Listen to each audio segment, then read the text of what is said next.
No one could have known it then, but when Daytona International Speedway opened in 1959, it marked the beginning of a new era in American motorsports. As a replacement for the old beach road course a few miles to the east, the opening of the high-bank 2.5-mile Florida Tri-Oval represented the leading edge of a wave of construction of big paved speed palaces. Before Daytona, Indianapolis was the only American oval track longer than 1.25 miles, and most racing took place on dirt ovals 1 mile or less in length. From the very first Daytona 500, won by Lee Petty in a 3-way photo finish, those high banks proved a favorable venue for wide-open stock car racing. Daytona kicked off the growth of NASCAR as we know it today. Daytona International Speedway's infrastructure has grown and changed to such a degree that it would be almost unrecognizable today to someone who hasn't seen it over the last 20 years. It's an amazing motorsport facility. But one thing hasn't changed over the past 6 decades. No driver can consider his or her career complete without notching a victory at Daytona. From Dale Earnhardt, who captured the 500 in 1998 after coming so close so many times, to 14-year-old kart racers whose racing resumes are just beginning. A victory at Daytona is a mark of distinction. Tonight, it's the ZeroX Strategy Series Admin Box 75, and it's next on Track Limits Network.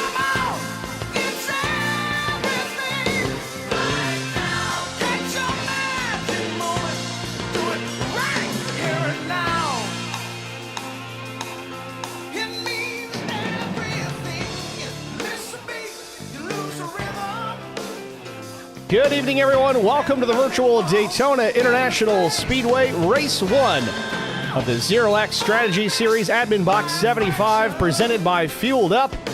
Let's look at the race details tonight. 75-degree ambient temperature, 62% humidity under clear skies, 14-mile-per-hour breeze, track temperature 95 degrees Fahrenheit. Pretty cool considering we are here in the Florida sun.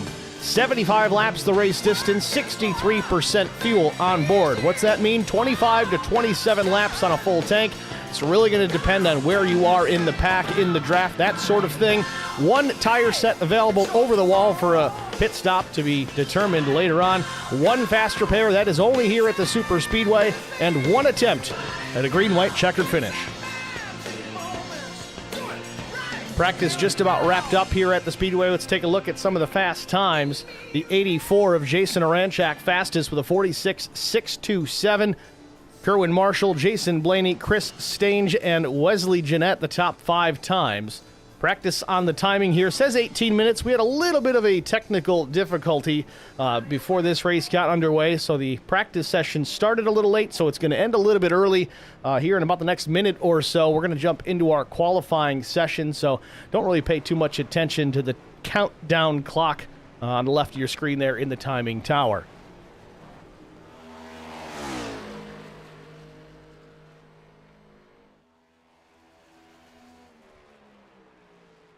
Again, we're going to expect the session to be advanced here in the next minute or so after talking with race officials.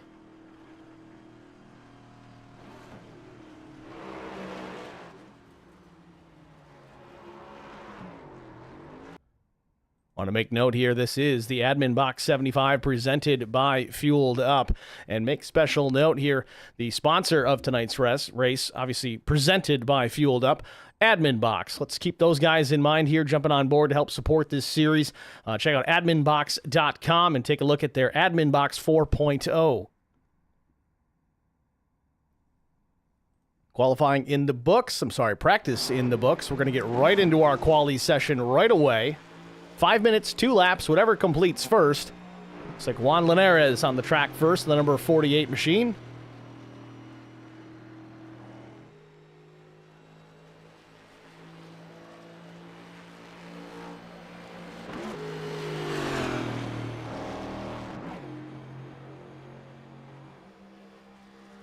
Juan taking his time coming up to speed here. This outlap is actually very important when it comes to qualifying on these super speedways. You want to get that motor wound up the best you can. In this instance, it may be lap number 2 going to be the fastest here for Linares. Still coming up to speed.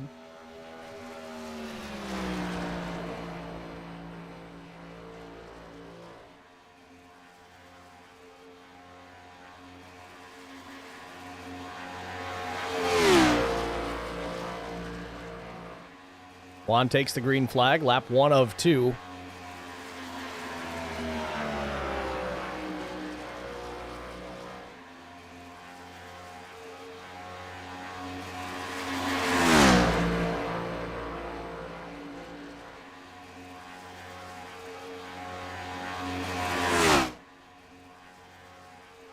Linares now bottom of the racetrack. Shortest distance, of course, around the facility. Drivers to watch here tonight, Jason Blaney and Vincent Short. Vince may be new to this series, but we're familiar with him. Seen him race in the IROC Challenge Series, the Noble Racing Series. Track bar media driver in the past. Performs quite well in these super speedways as Linares goes P2, 50.522 his first lap.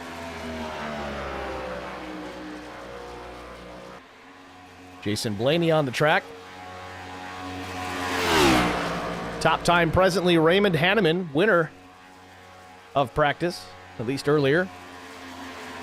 Blaney's first lap of 50.457 puts him P3, but not for long as Johnny DePasquale takes the top spot, 50.416. Now, make note here, you remember the practice times we saw? 46 seconds in the draft, 50.4, the fastest time right now in single car attempts. A huge disparity in lap times without other drivers out there busting open holes in that air.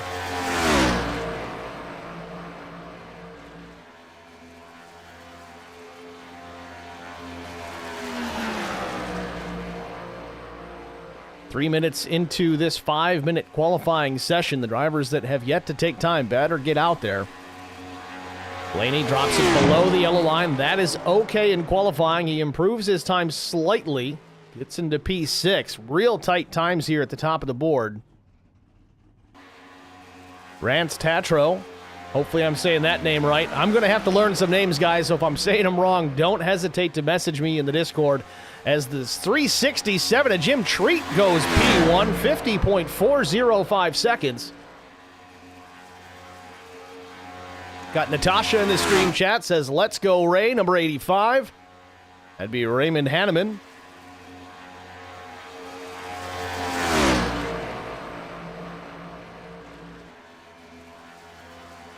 Tatro with a 50.433 his first lap.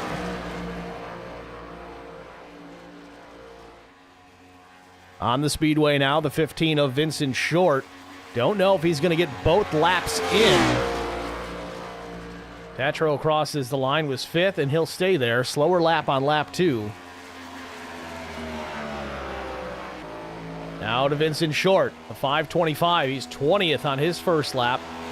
We'll see if he can get this lap done here to complete qualifying. There's just over 30 seconds remaining. He's all the way in the throttle.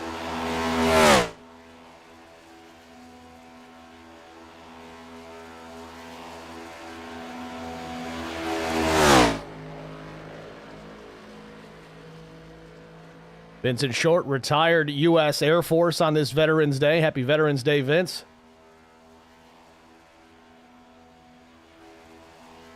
And Vincent Short will cross the line just in time. Crosses it, and where does he land? 17th. Not a big pickup for Short, but that ends the qualifying session. That'll put Jim Treat on the pole position.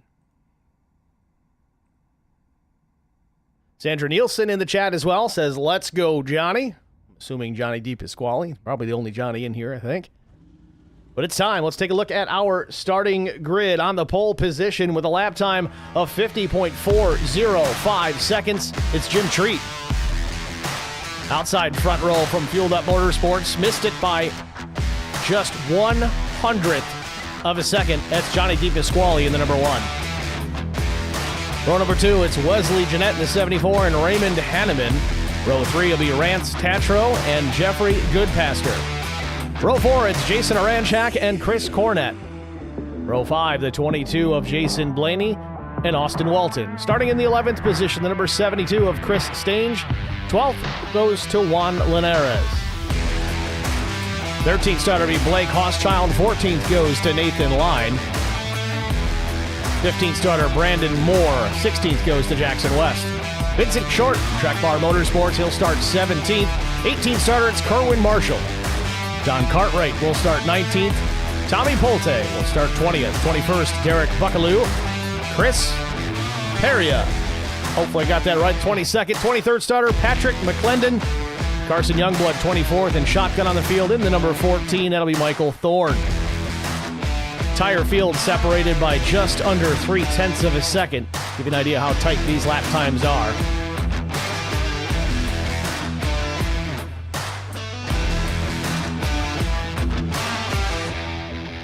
Still waiting for a couple of drivers to get to the starting grid. Looks like Austin Walton, the last driver to grid up. As soon as he gets there, we can get rolling on our pace lap. 1 of 1.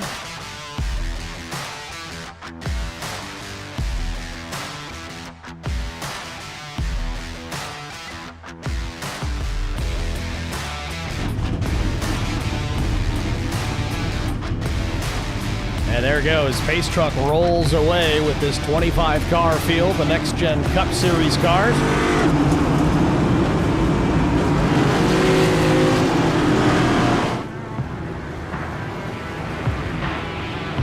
And then Athena jumping in the stream chat says, "Let's go, Blake." Blake Hochschild starting in the 14th position.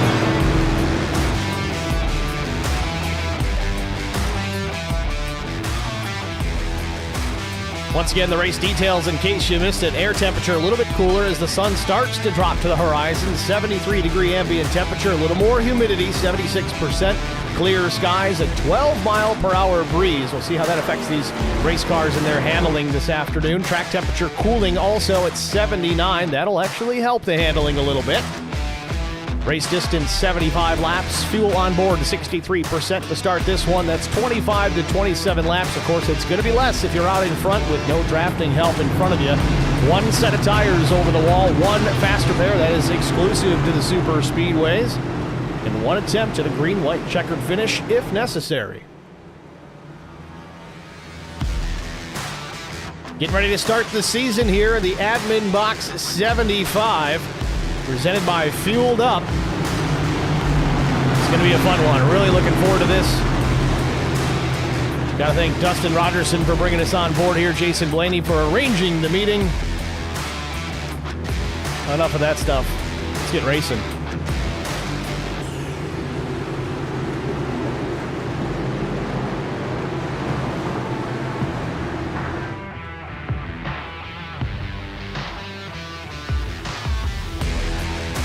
Pace truck makes the left turn to head down into pit lane. Barney, the flagman, with the green in hand, ready to get the word. There it is. Green flag is in the air, and we are racing from Daytona.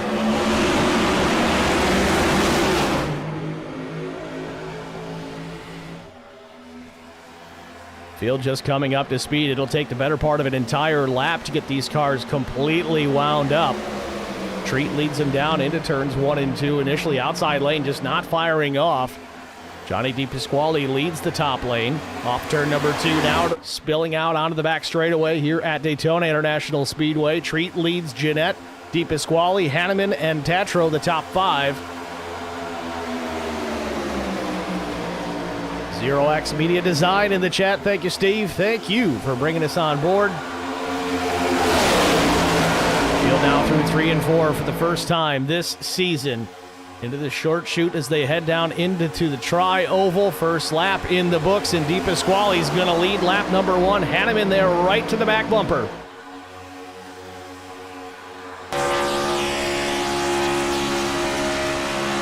Oh, a little too much of a push there from Hanneman. He's already got some nose damage. I wonder if DePasquale has the same on the back bumper. He's throwing some sparks off of turn number 2. Here comes the push.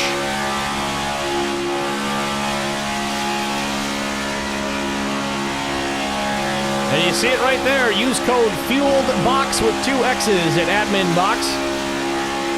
It's like a discount code.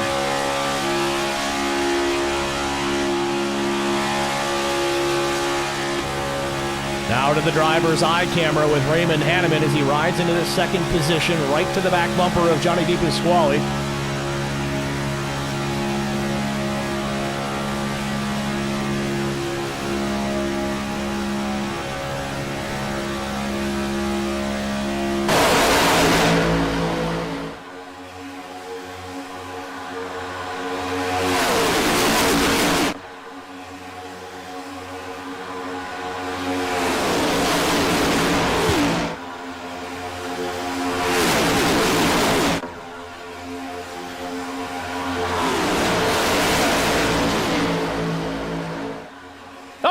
off turn number 4, ended in the tri-oval. We've got a little bit of a mess here. Looks like they straighten it out, and somehow we stay green for now. Still trouble. Now we got cars around in the tri-oval, and the yellow flag does come out. Something to drink. Do a deep breath. Vincent Short appears to have been the driver that got crossed up sideways and spun around backwards. Falls back to the last place position here as we're under the caution flag for the first time here today at lap number 4. Things got a little chaotic off turn number 4 in that short run between 4 and the tri-oval. It looked like they had everything gathered up as drivers scattered to avoid, but looks like the 15 got turned in the meantime.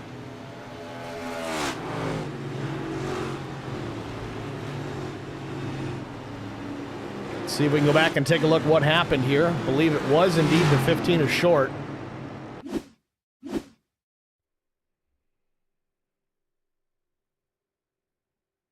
This is the back half of that incident.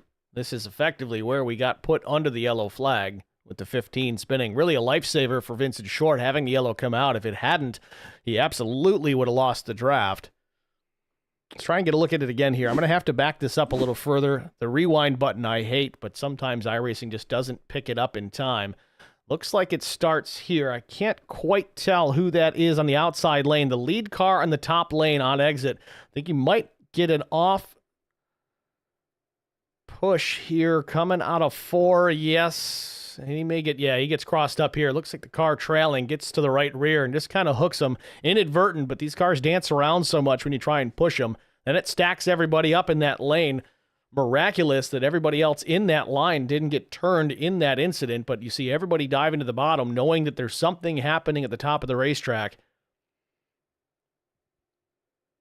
Short tries to come up onto the banking there. So does the car that gets into the back of him, but comes up a little too far. Again, didn't have a whole lot of grip there in the grass.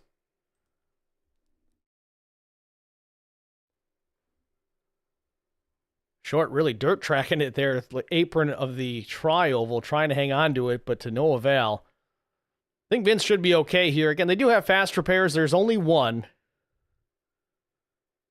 But I don't think Vince had really any damage to speak of. As long as the steering wheel's straight, he should be okay. So, first caution, and we're already going to see some pit stops here. It's going to be fuel. Again, 25 to 27 laps the fuel window. Tires certainly not going to be anything to worry about right now. But I would bet that the 85 of Raymond Hanneman is going to want to try and straighten up that front bumper on his machine. See if we can get a good, clean look at it. Now, too many cars parked here on pit lane. But he's going to sit there a little longer here. He wants to get that fixed. It's early on in the race. He's going to give up a lot of track position, and it's going to put him deep in the pack with the squirrels. But if he can keep that car clean the rest of the way, he absolutely has to get that front end damaged fixed because it's just not going to be good in the wind. Maybe fine in the draft running in second, but he's not going to be able to make any moves to pull out to pass. As soon as that thing's out in clean air, it's going to turn into a parachute. It looks like he's straightened it up pretty good. He might be all right. Hanneman heads back out. Should rejoin the field here in the 20th position.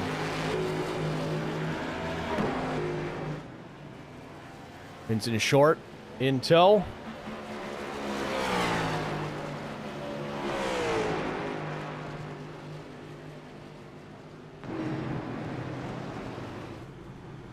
So back to the front of the field here. It'll be Johnny DePasquale in charge when we get the green flag here. Still not on the one to go. Lights still ablaze atop of the iRacing pace truck.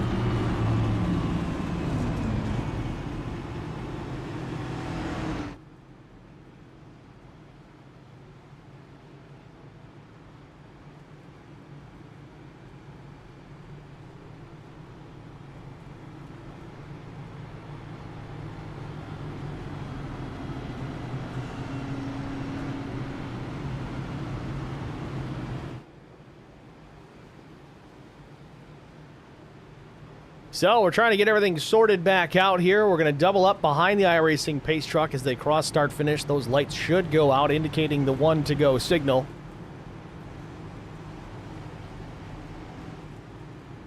We got Locking Profits in the chat as well for Marshall. Come on, man. Sandra Nielsen back in there. Antonio Ingracia says, let's go, Chris.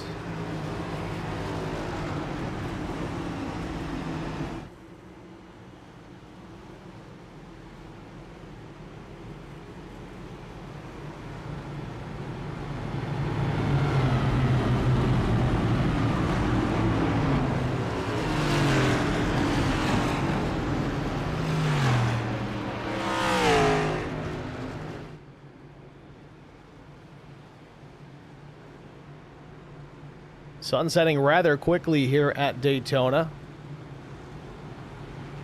More than likely we'll finish this one out under the lights here this evening.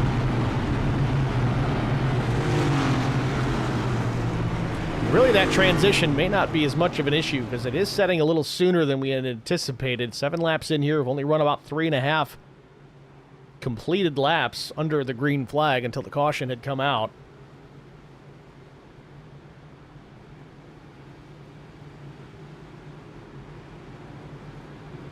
I want to make note, Jim Treat, the tail end of the field, and going back at it, I believe that was the race car we saw on that outside lane that made hard contact with the wall prior to the yellow coming out that really stacked up that outside lane.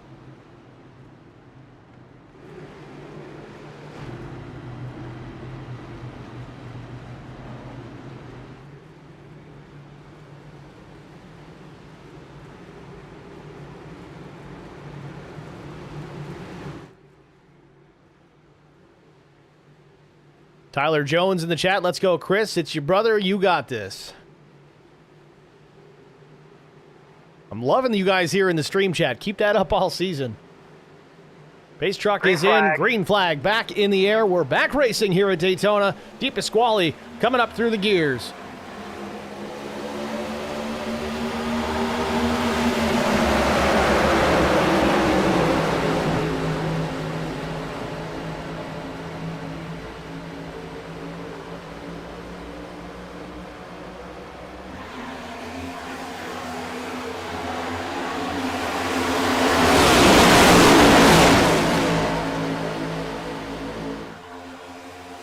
Some drivers changing lanes at the back of the pack as they still try to come up to speed. As we mentioned earlier at the beginning of this race, it takes almost a whole lap to get up to full song with these restricted engines. They're not restrictor plate engines, tapered spacer and that sort of thing.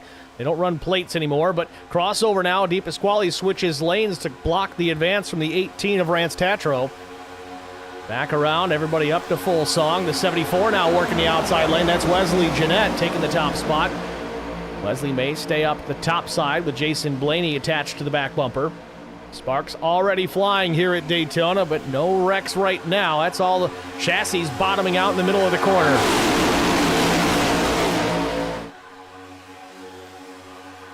Side-by-side battle for the race lead. Jason Blaney now on the outside.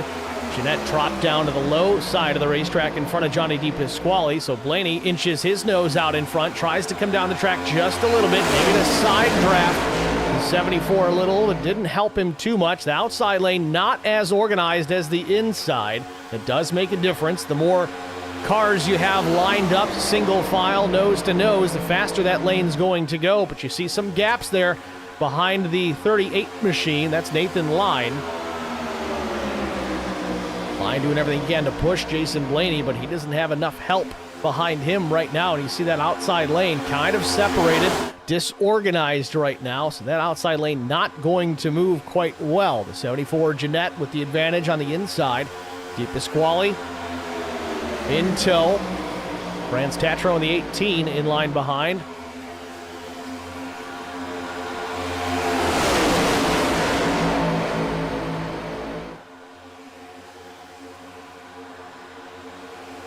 Blaney will slot down in front of Di Pasquale into the second spot. He knows that bottom lane is where he wants to be, and the 38 goes down there as well. Di Pasquale just saying, come on, boys, why don't you come on down in front of me? It'll be all right. Don't know if there's some teamwork going on, or as DW would say, some co-opetition. Either way, it's early. 11 laps in here at Daytona. Leslie Jeanette solely in command of the race lead. Jason Blaney second. Nathan Line, Johnny Di Pasquale, Rance Tatro the top five.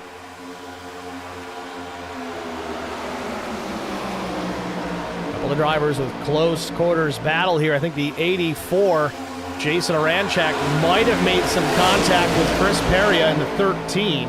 We're very close together.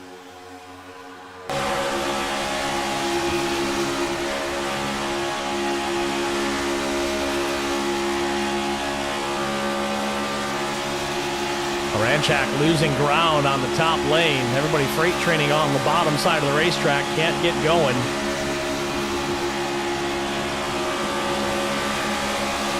Aranchak might have some damage. That car doesn't even sound great right now.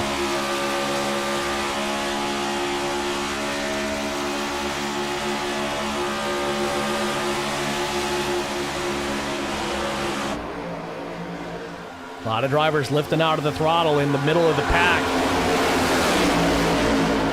Gotta wonder if the handle on these cars becoming an issue. Again, the sun setting. Lots of this racetrack now under the cover of shade.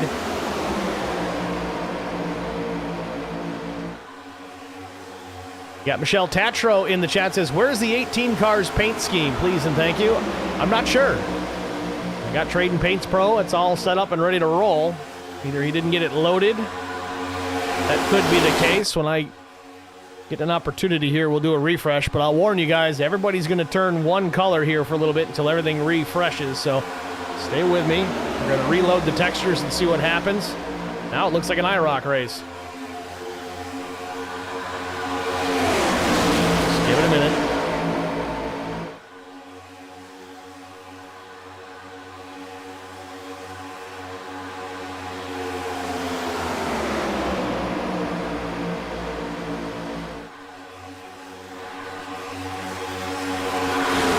Unfortunately, Tatro is still not loading in. Looks like he's got a test paint scheme on the race car right now, but talk to him post-race. Maybe he'll figure it out for next week. It happens.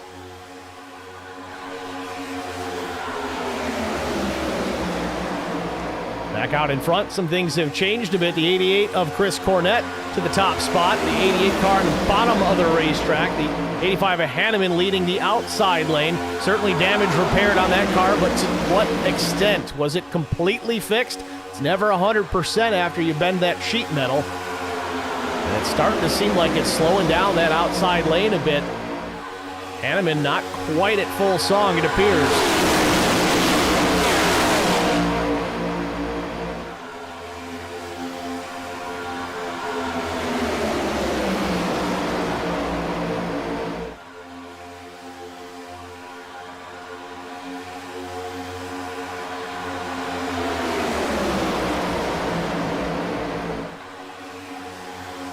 Cornett in charge. Jeanette runs second. Blaney there third, side by side with Hanneman.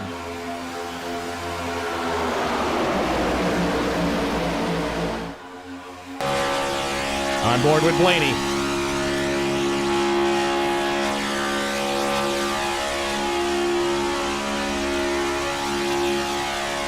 And I want to make note, we've got Zach Millett. Not in the race car, but in the booth. Zach, what's going on, man? Hey, Steve, what's going on, man? Good to hear from you. Glad you're able to join us here for race one of the ZeroX Strategy Series from Daytona. Next Gen Racing here. Good way to start every season, Steve. Getting to Daytona, seeing what everybody's got. I'm looking forward to this. So far, so good. Trying to get a handle on all these names and matching up car numbers and paint schemes. We already got some guys that won't quite load in their schemes, but we'll get that figured out. It's been an okay race so far. A little bit of a moment there at the end of lap 3. We had a caution in the tri-oval. Just a bunch of drivers getting stacked up off the exit of turn 4. One driver in the wall. I believe that was the 367 machine of Jim Treat as he runs at the tail end of the field. Ultimately, Vincent Short got turned at the end of that stack up with another driver coming back onto the racetrack, which ultimately brought out the yellow. A lot of drivers opting to hit pit lane this early, even at lap 5, at least just for fuel and certainly some repairs. I hate to see that happen so early, Steve, but good thing with these cars, they're so tough. You know, you can get a little bit of damage anywhere and be able to fix it and get right back out there.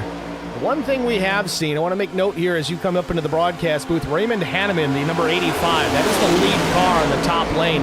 he had some pretty significant nose damage from a pretty hard push early on lap 1 or 2. Caved the nose in considerably. He spent some time in the pits trying to get it fixed. He's worked his way back to lead that outside lane, but it does seem like he's dragging that top lane a little bit back. It's definitely one thing. If you do have damage, you want to do everything you can to get it all fixed. Even a little bit, even 10 seconds, it'll make a difference out here at a super speedway. Well, visually, it's a significant improvement from what it looked like prior to hitting pit lane, but it does seem like it's affecting the aero on that car, at least for now. Yeah, he'd almost be better off to let somebody else lead that line. Well, especially on the fuel savings. They're at a 63% load tonight, which is about a 25 to 27 lap window, as Hanneman actually takes the lead and makes liars out of both of us.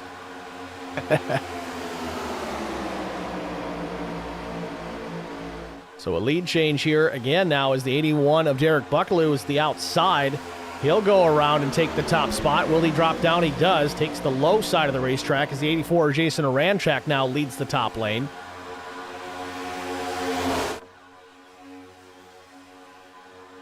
Got Jay Tiller in the stream chat, says those fueled up motorsports guys looking good out in front. Yes, they are. A lot of familiar names here, Steve. It's cool to see.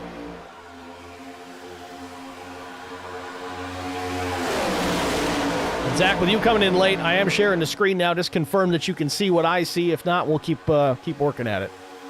Yeah, it looks good, Steve. All right. Buckaloo, Hanneman 1 and 2. The 81, the 85, the 88 runs third. That's Chris Cornett. Wesley Jeanette fourth. Jason Blaney in the number 22 runs in the fifth spot. Look at the sparks being thrown all over this racetrack. Man, it's just crazy how low these cars are dragging every single lap. It's like the tire pressures don't get up at all.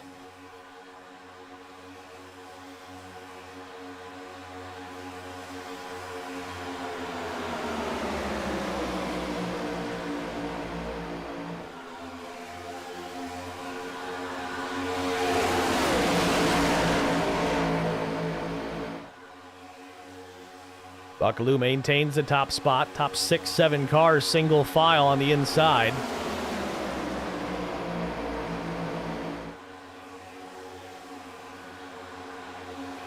A lot of drivers changing position here mid-pack. They're still double file. 84 Jason Aranchak was way out in front in that outside lane for a bit, but now is falling back. Is that outside lane falling apart here? Only 6 or 7 cars in the top side. Again, some of these drivers may be starting to think about getting in position to make a pit stop for fuel. Again, that fuel window, 25 to 27 laps. Yes, we've had a caution. We've had some drivers opt to hit pit lane. Kind of saves them 5 laps of fuel. We'll get them a little bit off cycle, which will make that pit stop under green a little safer, considering there'll be less drivers peeling off all at the same time. Zach, I want to ask you, what is really the key to getting in and out of pit lane, especially at a place like Daytona, where you're really not set up to be hard on the brakes, but you want to maximize that entry and exit to gain as much time as possible? You know, Steve, I think the most important thing is to just get some space. You don't want to be tucked in right behind somebody or actually even in front of somebody. It's so easy to make contact with somebody, and if you do, it basically means you're not going to slow down in time. But if you can just kind of plan ahead with the cars around you and all pick your own lane and get to that line safely, I mean, that's everything. Ooh, some moves here in the back of the pack that don't look pretty. It might be a wreck waiting to happen. The 24 mixed up in there as well with the 84 to the outside. Patrick McClendon in the 24. Now tucks in behind Oranchak. I think you're right, Steve. I think we're going to start to see cars get desperate to get to the bottom here. We'll get close to that window, even with that caution saving fuel.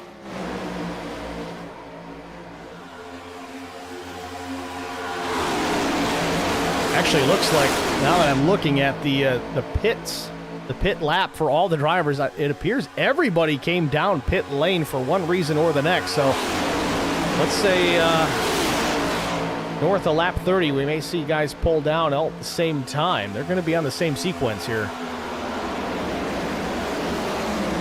Definitely going to be fun to watch.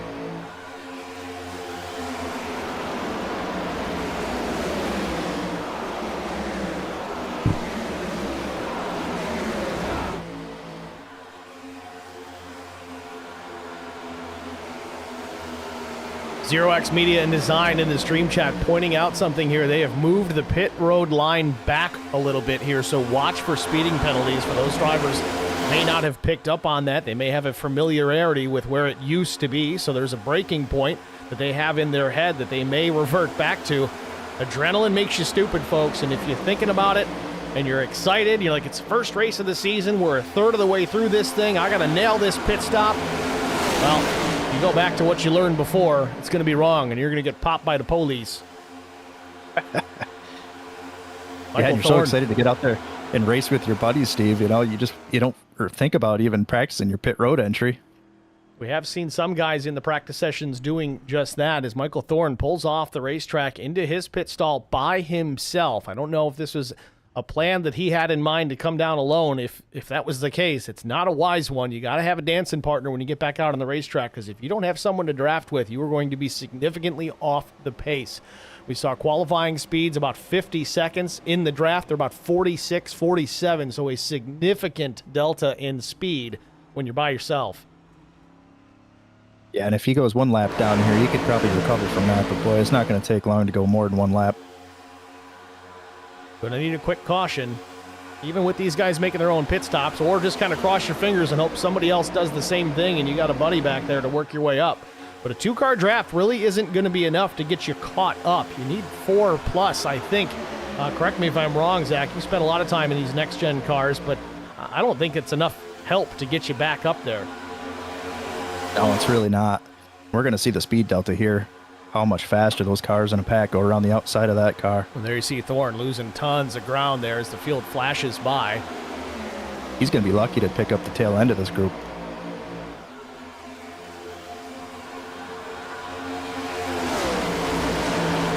He's out there on low tire pressure too, so even in the draft, it's going to be a little hairy for a lap or so.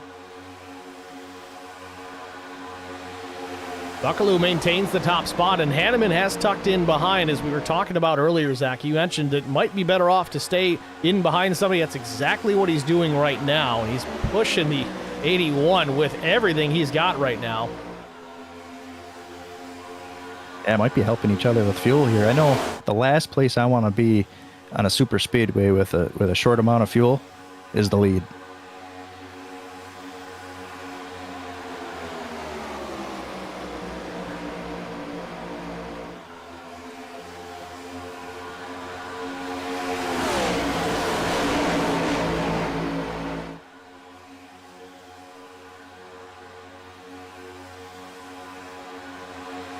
Lap 28 goes up on the scoreboard. Buckaloo continues to lead over Hanneman, Cornett, Jeanette, and Jason Blaney. That's fifth. Back to sixth is Kerwin Marshall. Seventh, Nathan Line. Johnny DePasquale led some laps early. He's eighth. Jason Aranchak, ninth, and 10th is Rance Tatro. Meanwhile, Michelle Tatro in the chat says, thanks for trying about that livery, that paint scheme.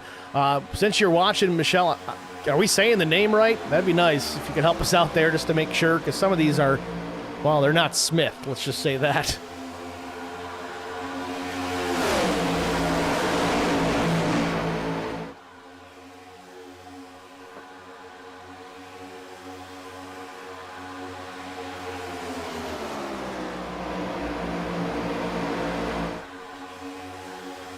Darkness has fallen here at the Speedway. The Musco lighting system alive and well. Shining lights down here on the Speedway. Sparks are looking cooler and cooler as it gets dark here. I was going to say, between the sparks and the paint reflecting on the lights, it's mint. Looking sharp. Still some drivers battling back here, and the common denominator is Patrick McClendon in the 24.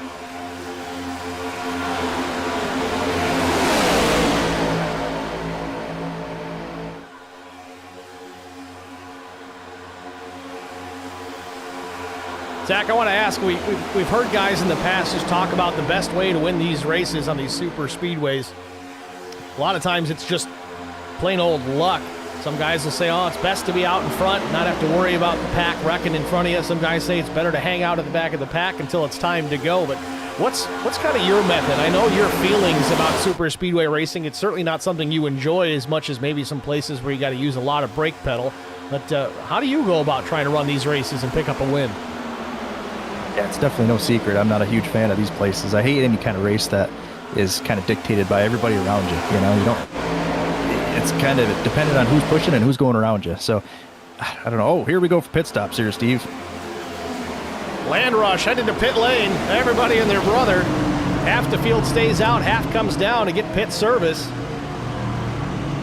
Raymond Hanneman, one of them. Buckaloo stayed out on the racetrack. Don't know if that was a miscommunication, though. Could be. It could possibly be. A lot of cars in this pack, though. These guys are going to be in good shape coming out. Really, it's a pretty even split. You got 12 that stayed out with a 25-car field. This is shaping up beautifully, Steve. So far, so good. Now we're going to have to watch the leaders. They get ready to make their pit stops. Will they come down this time?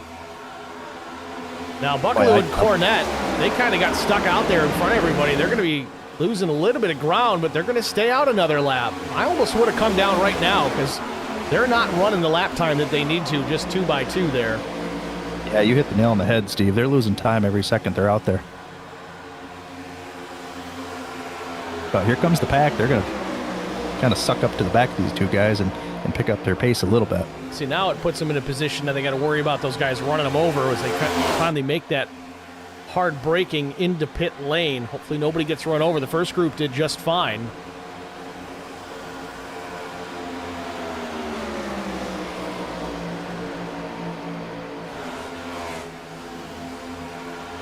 It almost looks like this lap's kind of separating up a little bit. Giving each other room. And here they come. Oh, look at them, look at them. Oh. Everybody jockeying for their own space. 13 might be in trouble. Oh, no. Tight car went for a little bit of a ride back there. I don't know if he hit anything, though. So far, no penalty flags. But Buckaloo really shoots past the box. He has to back it up. That's going to cost him some time. Luckily, he's far enough down pit lane. He'll still be able to blend up with some other drivers.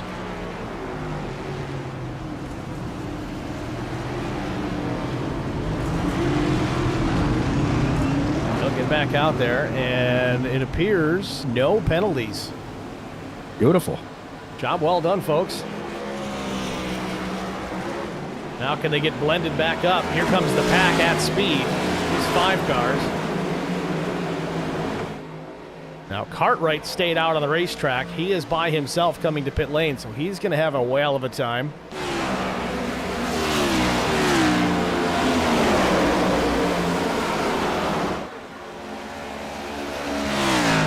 Absolute chaos, controlled chaos.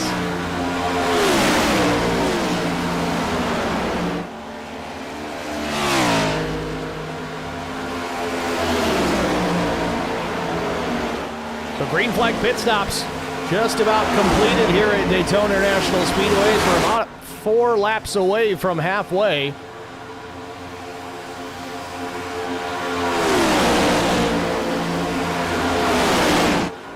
Got Badger Sports in the stream chat. Says, excellent stream so far. Great racing, knowledgeable commentary, great production. Let's go fueled up. Thanks for the kind words.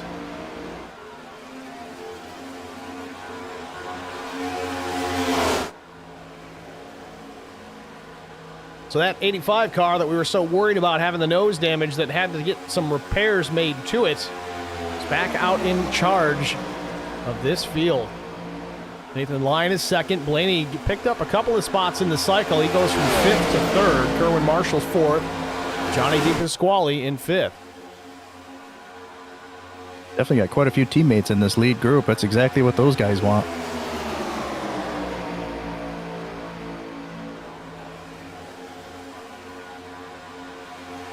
Got 6 cars up here in the lead draft. The 88 of Cornette, the last in the bunch.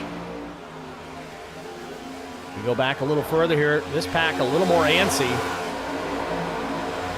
Good old Vincent Short running in the 11th position, now 12th.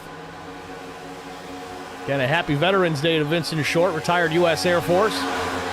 The stars and stripe ablaze on his number 15 machine. You know something, Steve? I think it's his birthday as well today. You know what it is, yeah. Can the birthday boy pick up a win here tonight at Daytona in race number 1? He can definitely do it. This is his type of track. He's always found a way at these places. We're going to take a side-by-side break here in about a lap and a half, but before we do, we've got good old Eddie Rose in the stream chat. Eddie's been affiliated here with going back to Holler Boys Racing TV to now Track Limits Network over the years, and he always likes to jump into the stream chat and offer up some trivia, some racing trivia.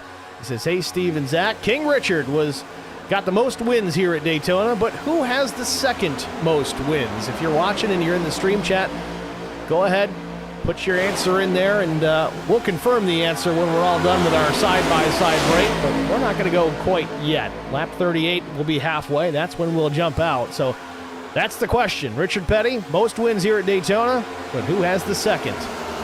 Now, Eddie, there is a little technicality there. Is it most wins in general, or is it most points wins? Because I'd have to go back and see how many hundreds of races Earnhardt won here before he got his 500, but yeah. I guess we'll go with points races.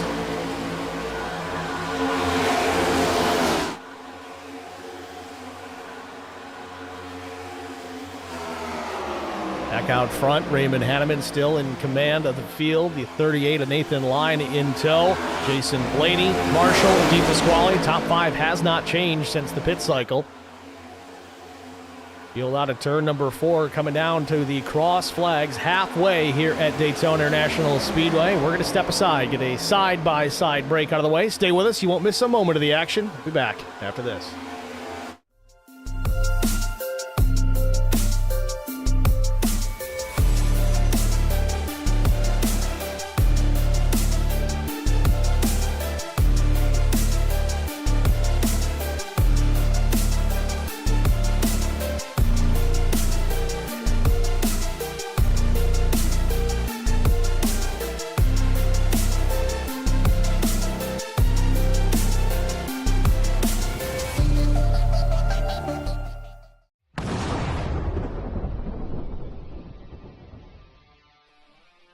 Spartan Transportation and Spartan Logistic Management is your one source for all your shipping needs. 53-foot dry van shipments, auto transport shipments, full-service in-house brokerage, drop-lot facilities, just-in-time deliveries to all auto manufacturers, facilities in St. Louis, Missouri, Kansas City, Missouri, and Indianapolis, Indiana. Spartan Logistics, LLC, proud sponsor of the IROC Series, Kyle Steffens UMP Modified and Silver Crown Driver, and Gordy Gundaker, World of Outlaws late model. Visit us at spartan-logistics.net or find us on Facebook.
Need insurance coverage that's built for speed? Frank Yea's office in South Charleston has your back. Whether you're blazing down the highway, protecting the home you've built, or setting up a legacy for your family, we've got the coverage you need. Auto, home, life, fast, simple, and made for you. Scan the QR code on your screen now to explore all our services and start a free quote today. Lock it in, save it for later, or call us at 304-744-7700 to get started.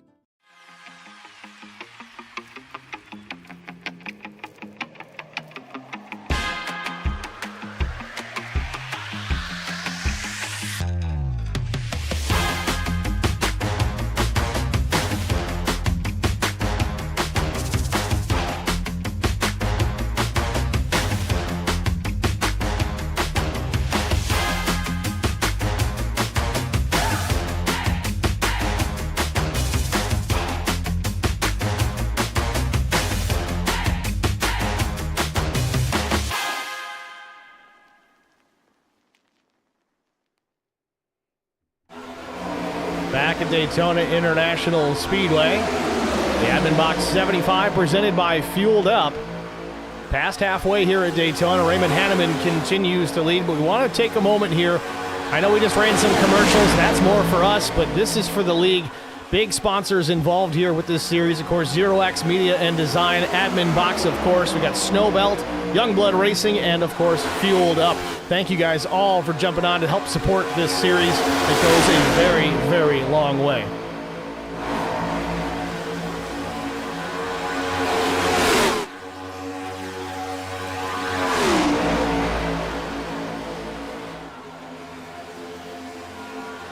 So Michelle Tatro in the chat helped us with the pronunciation. It is Tatro, not Tatro. I don't even know how I was saying it now. Now I forget. So one thing I don't like about new leagues is trying to get everybody's names right, because I really don't want to offend anybody, but it happens.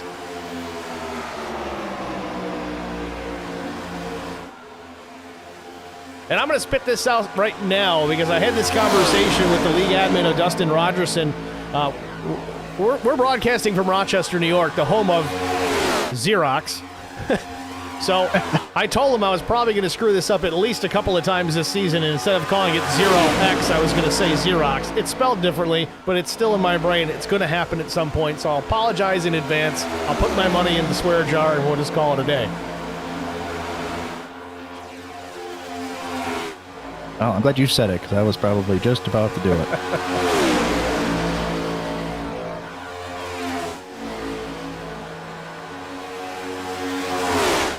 Now we do have 6 cars in the single file line here at the front of the field. Or should I say 5? Got some lappers mixed in, it appears. Johnny DePasquale, the 5th car in line at the front of the field. Those 2 behind him are lappers. The number 91, Blake Hochschild, and the 14, Michael Thorne. 1 lap down. Hochschild in the lucky dog position if we were to catch a caution. Just about to have 30 laps to go, so if he's going to get one, he's going to want it sooner than later, so it gives him time to work through the field. Absolutely. And every car that joins this lead pack is only going to make them faster, too. They are starting to put some distance on the rest of that crew behind them, but it's a bigger group of cars back there. Yeah, I've been watching the splits every lap here, and they gain a little bit, lose a little bit, so they're kind of back and forth. It's hard to stay disciplined and stay in tow, but if these guys stay in line and kind of stop weaving as much as possible, they could, they get enough cars, like you said, they could get up there. Also got to keep in mind, pit stops looming here pretty soon. That first stint for just about everybody, 25 laps. There was a couple that pushed it to 27. Those are guys that are taking care of that fuel cell, running in the draft, not pushing too hard. That can pay off big time at the end of this race in certain circumstances. We're about 16 to 15, or in some cases 13 laps into this fuel run. So in the next 8 to 10 laps, we're probably going to see another round of green flag stops, barring a caution flag. And I know 5 cars specifically that do not want to see that caution flag. Think of these ones right up front here. I think so, yeah. Yep, Hanneman out in front, the 38 and 8th in line in tow. Jason Blaney pushing there, pushing the pusher, and they're getting away with it somehow. That is risky. Wow. Triple tandem. You don't see that work very often.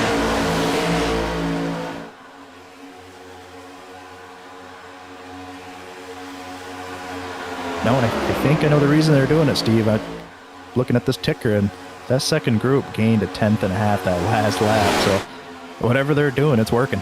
Got to look at Jason Blaney here. In fact, we're going to go on board here with Nathan Line, try to get an onboard here and look at the nose of the 22. A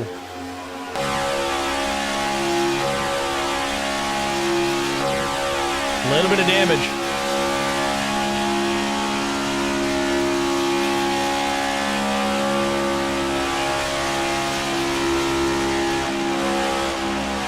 Big checkup.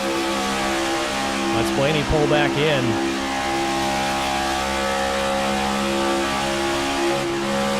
Yeah, now you can really see it with the actual bumper cam.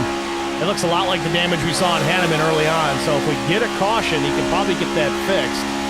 And it looks like Thorne has had a problem out on the racetrack. He has gone to pit lane. Let's see if we can get a look at what happened here to the 14 just a moment ago. He's very slow at the back of the pack up the racetrack, and not sure what happened with the 14, but he loses it on his own. No caution. Quickly exits to pit lane, so job well done there. Yeah, props to him for hitting that tow button real quick before somebody was coming and drawing a caution.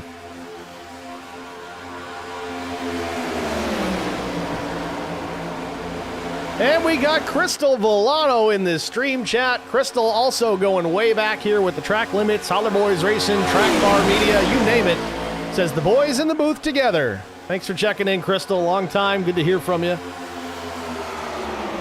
Amen to that, Pookie. Good to hear from you. Hanneman still out in front, coming to 25 to go. When will they make those pit stops? Will they pad that fuel cell for that potential green-white checkered finish? Only one attempt if necessary. How far will they stretch it? I don't know, Steve. I think I would want a few laps. You know, if I could have any extra fuel, I'd want it. Top 7 drivers made their final, or at least last pit stop at lap 30. Juan Linares at 8th, he was lap 32. Austin Walton also lap 32, so they've got a little extra cushion there as well. Now with 25 laps to go, field into turns 1 and 2 again. Hanneman continues to lead. He's been the dominant car here for most of the evening, even with that damage that he had. It's like the team has got that fixed up nice, and it's doing perfect out in front of this field. Not to mention he's got some teammates right behind him. That's the best thing you want to see in your mirror. And you know what else that's good to see in the back? That second pack shucking and jiving back there, changing position, translation, slowing down. Yes. Yep, I hate to say it, but the last couple laps, it was about a tenth and a half slower, unfortunately.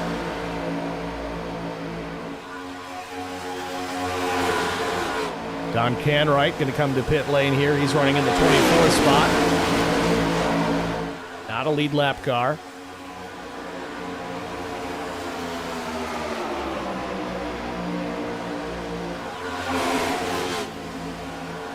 ZeroX Media Design in the chat again. Not sure specifically which driver he's referring to because as he's a newer driver, he's figuring it out. The skill range is wide, but we thank everyone for joining 100%. I'll go back to Sunday nights we broadcast for the Pro Sim Racing Alliance. Bobby Hamilton Jr., yes, that Bobby Hamilton Jr., one of the admins in that league, and he said it eloquently, and it's not a slam on anybody, but every good league needs a few back markers. It's just the way it goes. It adds a little bit of drama for some lap cars for the leaders to work around. They are just as important as your top contenders. So guys will figure it out, and eventually they'll get faster and faster. Yeah, eventually they're going to get hungry and want to beat those lead cars, so they're going to put the practice in. Next thing you know, you're one of the back markers, Steve. Some pit stops underway. Jim Treat was leading this race at the very beginning, had a pretty significant impact just prior to our first caution. Right front potentially damaged. Never saw the damage on his car, but he's quickly going to head back out into the racetrack here. Looks like fuel only for Jim Treat. Buckaloo also going to leave quickly. He made a pit stop, fuel only, or maybe just right sides. I think Chris Cornett was the same story. 22 to go. Taking another look here at the pit strategy. 23 laps into this stint. What do you think, Zach? Lap 20 or 20 to go? Yeah, I think that's a pretty good spot. I mean, if you get in 25-ish, I mean, that leaves you in a pretty good spot. You get a caution, you could probably get two restarts with that amount of fuel, I'm thinking. You know, caution laps included. Yeah. Talked to Jason Blaney pre-race. He said 25 to 27. I'm going to say 25 is the leader. 27 is everybody behind him.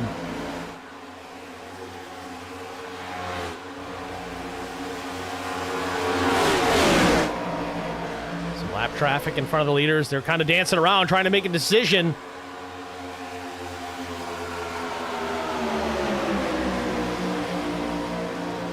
'88 really trying to push Buckaloo along. Keep him on the lead lap. Eddie Rose in the chat. He goes, hey, that's me. I'm a back marker. Not in those 87s, Eddie. You're a champion over there. Yes, he is. Coming to 20 to go. Who makes the move to pit lane? Anybody? No, not yet. That lead pack stuck on the outside of the lappers now, and there's more involved. Those three drivers we talked about, Treat, Buckaloo, and Cornette. These guys are trying to pit, and they don't have a way to get down. They're really checking up here, trying to find a way. I don't know if Hanneman's going to get stuck out there. I'm looking at the ticker. I think that some of the second group there came down. They did. There's probably 10 drivers roughly that came down to hit pit lane, and Hanneman has to give up. He's got to come now. He might be out of fuel. I think he's out of fuel, Steve. Oh, Raymond Hanneman out of fuel from the race lead. Went one lap too long. We were just talking about how the leader is going to be about 2 laps shorter than everybody in behind him, and he is slow at the bottom of the racetrack. Gets down to the apron here. This should not bring out a caution, but man, his hopes of winning this likely over. Yeah, I mean, he would need a caution to come out right now. Now the leaders into pit lane. Blaney, deepest quality line. Marshall and Ayres short in the top 10 now.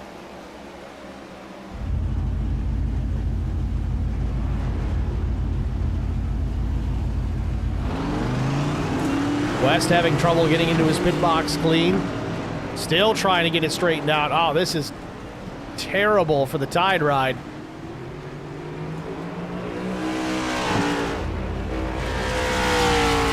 Vincent Short down and away. 8.2 seconds to stop for the 15. That's likely a fuel-only stop for Short.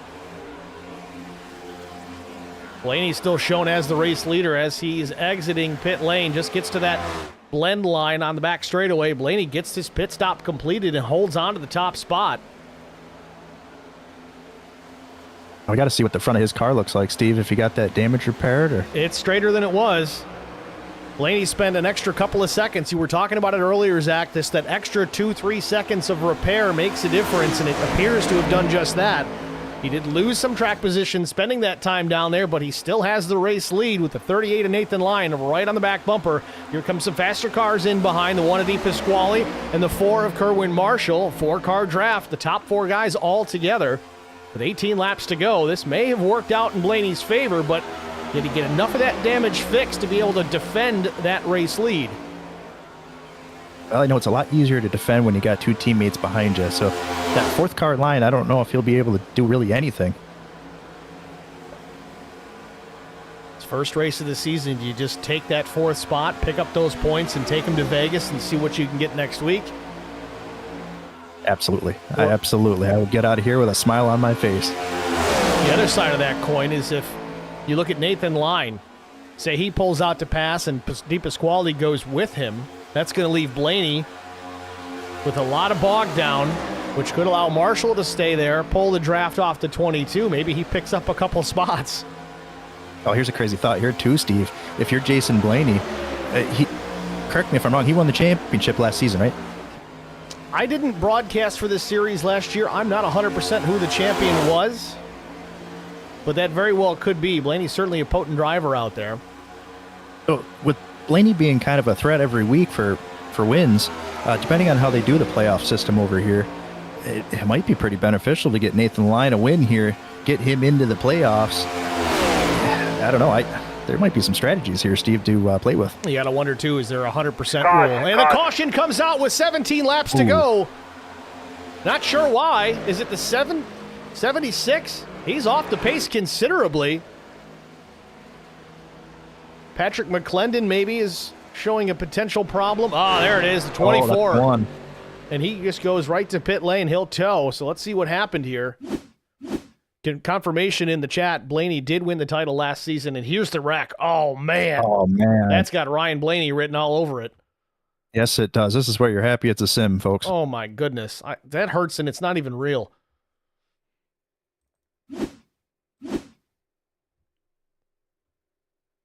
And there was a connection issue with McClendon just before this happened. You'll notice when we hit this replay, you'll see the aerial shot of the racetrack. Watch right here. There it is. There it is. And all of a sudden he comes back in. So that is the dreaded glitch out. I guess a connection loss for the 24 that likely contributed to that crash, sending the 24 hard into the outside wall. His night is done. I tell you, if you're the 24 car, it doesn't blink in your screen. So he's just probably pretty livid on why he was just right hooked into the wall. And to walk a lot of you guys into chat that may not know what we're talking about, obviously we're all in our sim rigs, we're racing, we're all on our own PCs, on our own internet connections. If there's an overload in the PC, maybe it can't handle the data that it's trying to transmit, or maybe the network itself is having an issue, you may lose connection from the server. You don't leave the server until a certain amount of time, so if you come back in, you're good. The problem with that, especially on these super speedways, is you might land in somebody's lap. And if that happens, well, you see kind of what just happened now. The 24 gets turned up the racetrack because he pretty much landed on the front bumper of the 9.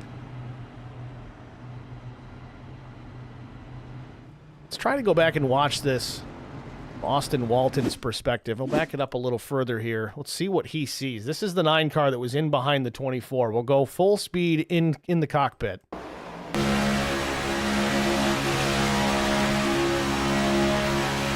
Down the backstretch into turn 3. There he goes. Gone. In. Oh. Gone. With the checkup right there. You could see the checkup happen. Yeah, and you saw he changed the lane completely to the bottom of the racetrack in the time that he was gone. Yeah, there's nothing Austin could have done there. He was just doing everything he could to do his part and push his line, but man, you hate to see that. Walton looks like he got through that one pretty much scot-free as far as damage is concerned. I got to say, I'm usually a fan of Hooters cars, Steve, but this one is mint. He did a heck of a job with the spec on this one. Sharp-looking paint scheme on many of these race cars here tonight. Only our second caution of the night. Really impressive run for these guys, but this is where the aggression level is going to get going. Got 15 to go now. Lights are still on the official pace truck of iRacing. Yeah, this is what you look for, Steve. You know, it's a nice clean racing start to finish. You get to the end of the race, we're going to see some aggression. I don't know, Dustin, I'm thinking you got a pretty darn good looking league here. It's going to be fun to watch here. Looking down through the line here, it does appear we completed that green flag pit cycle before the caution came out, so no one's going to, I wouldn't expect anybody to be pitting at this point. Everybody's certainly to the good on fuel. Obviously some insurance fuel being gathered here under this caution flag if we do get a green-white checkered finish to be concerned with. I think everybody should be fine. Yeah, and every caution we get from this point on is only going to help that cause as well. So coming to the line, 14 to go. Pace car lights have gone out, so we are on the 1 to go. Want to once again thank the sponsors that have jumped on to sponsor this series. ZeroX Media and Design, Admin Boxx, of course, Snowbelt Industries. I believe that's what IND means. I'm not the smartest bulb or the brightest bulb in the box. So Youngblood Racing and Fueled Up. Thank you guys all for jumping on board and being a part of this series. So far, so good. If it's first one out of the box, many of these drivers could be new to racing with each other. It's been very clean thus far. I'm really excited for the rest of this. It's going to be fun. Absolutely.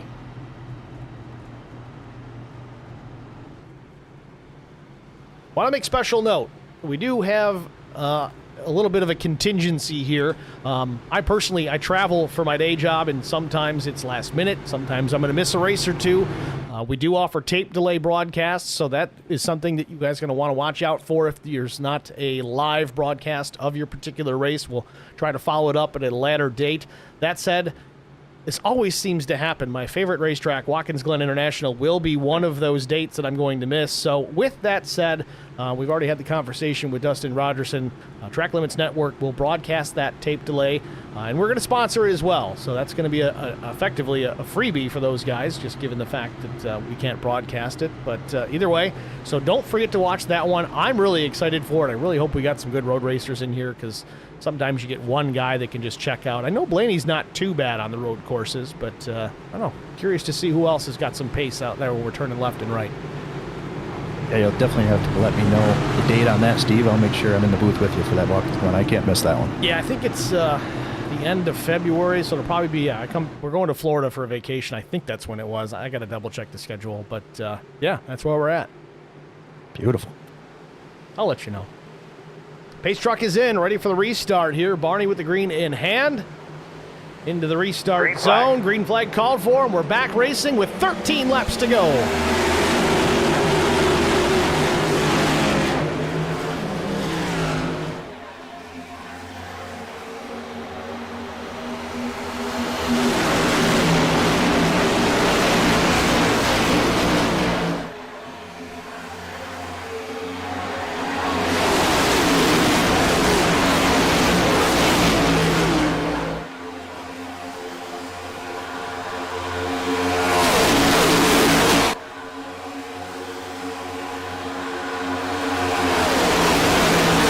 Elbows definitely out here at Daytona. You saw some of that just down the back straightaway. Rooting and gouging, moving guys out of the way. Blaney continues to lead. No, he's not in the pits. We'll fix that. Stand by.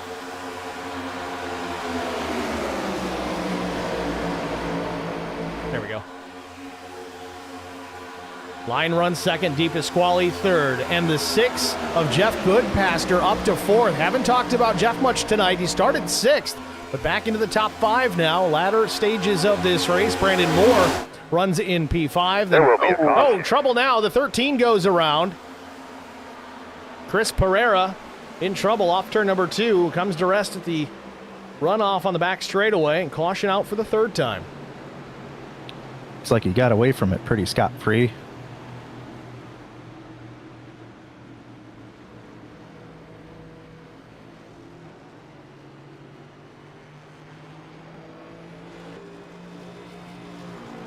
Let's take a look.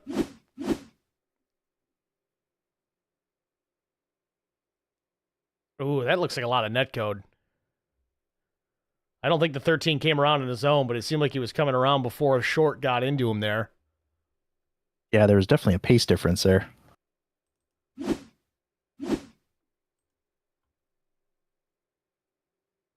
Oh, yeah, you could see it. You could see the back of his car kind of. It's tight, but it started to come around just before the 15 got into him.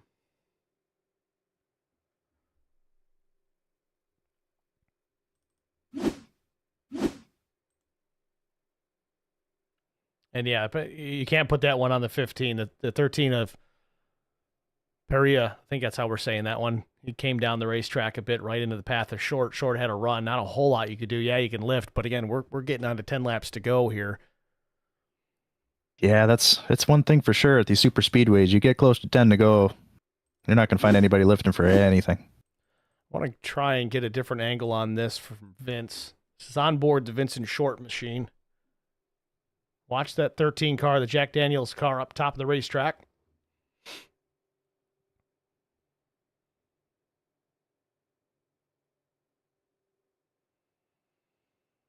Yeah, and I think the 13 realized at the last second that maybe there wasn't any room and wanted to get back up the track there. Just kind of ran out of time. I've got one more angle we can look at here. Let's try this, the window camera on the 13.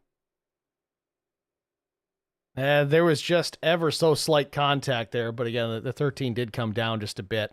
I can't fault the 15 on that one.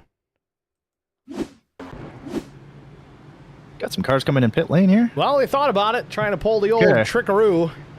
I happened to just look over at the ticker there, and it's saying pit lane on everybody, and that kind of blew my mind. Confirmation from the officials here. Net code, non-intentional, no penalties. That coming from Dustin Rogerson into the chat. And going back, Matt Sisler said, question for the booth, green all the way home or will there be yellow? And of course, as soon as he asked that, he says, Well done, Matt. I jinxed Well done, it. sir. But yeah, Matt, to answer the question itself, there is one green, white checkered if necessary. Only one. I'm glad he asked that because that's good to know. I came in late, so I'm kind of catching up. This will be fun. We're getting down to that time.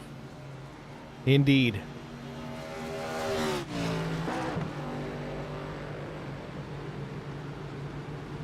Following up here, we've had such an exciting race here. We haven't really confirmed anything on the trivia question from Eddie Rose. The question was, King Richard has the most wins here at Daytona, and I'm assuming that was points races. The question was, who has the second most? And the answer that he provided after the break was Cal Yarborough. I wouldn't have guessed that. No, I wouldn't have either, actually. I probably would have gone Earnhardt. I know he only has one 500. Well, again, I'm still looking at all those races Points. in February that he won that, you know, between the twins and the Clash and everything else. Oh, the IROC. I mean, you name it. Yeah, I think somebody else guessed it in the chat somewhere, Dale Jr. I think that's probably... Oh, yeah, it was Ken Couch. Hey, I Ken think Couch. that's probably what I would have guessed. That's a name we remember from LSR days. Yes, it is. Hope he's well.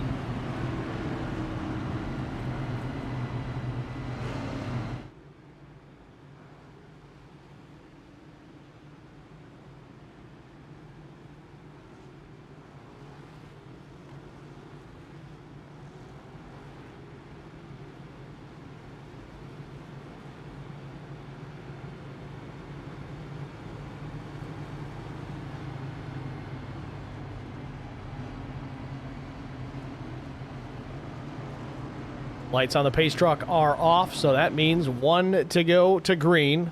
Field going to get doubled up here. Only 8 laps to go at the restart. Hopefully we can run this all the way to the checkered flag. Time will tell. Going to be interesting here, Steve. We got fueled up, obviously, the first 2 cars, and then P3 and 5 on the bottom row. And 7. So the bottom line's looking real healthy for fueled up. You got Nathan Lyon the top side as well. I'm curious here if, and Dustin's certainly listening to the broadcast, and we're going to get a little bit of a delay because, you know, it's got to go to space and come back and all that crap. But, Dustin, the question is, does the leader have the option of what lane to take on these restarts? I don't believe you guys do a choose rule, but typically the leader has the lane choice at the restart. Just curious if that is the case. Personally, I think these guys are teammates. If there is the option to do so, if I'm Jason Blaney, I take the outside and see if Lyon's willing to let me tuck down in front of him so you can get all those fueled up motorsports drivers in a single file line. Or does Blaney kind of fall on the sword here like you were talking about earlier, Zach, about maybe let the 38 get down in front of him. You know, battle it out if you can, but I don't know. There's some strategies that can be played here.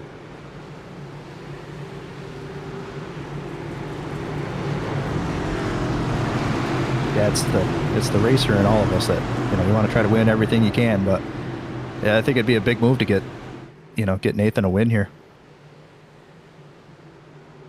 Field ready for the restart.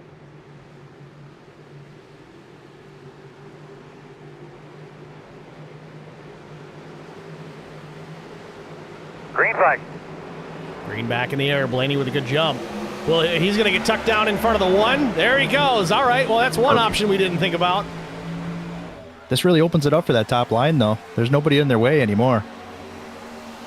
Race control confirms no lineup change. You got to line up where iRacing tells you. Fair enough.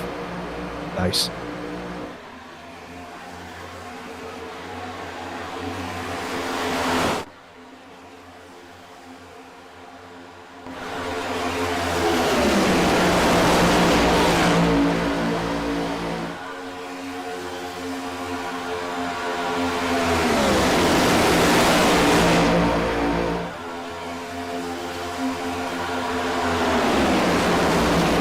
Turn number 4, Blaney in charge, Line in second, Deep Pasquale, Moore, Buckaloo, the top 5. Buckaloo steps out of line, he jumps up in front of the 6.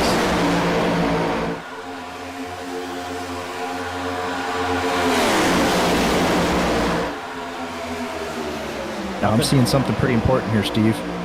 That third car in line on that high side is a fueled up car. You wouldn't think he'd push too hard to get past, all his teammates on the bottom. That might be kind of a loophole here. Talking about the 72 of Chris Stange? Yes. I don't know. At the same time, though, you got to improve your own position. You got to push that line. Yeah, you got to do it. I mean, if that's what's going, you can't just check up and... Kind of see a little gap right there already, though. Maybe waiting for those guys to make a move, but now the 1 steps out of line. He'll jump up in front of Buckaloo. Johnny DePasquale making a move to the outside. Things haven't changed in the top 2, but DePasquale's move is going to cost him a spot for certain as the 3. Brandon Moore jumps up into the 3rd spot, and the yellow flag is out again. Big trouble behind. Wreck.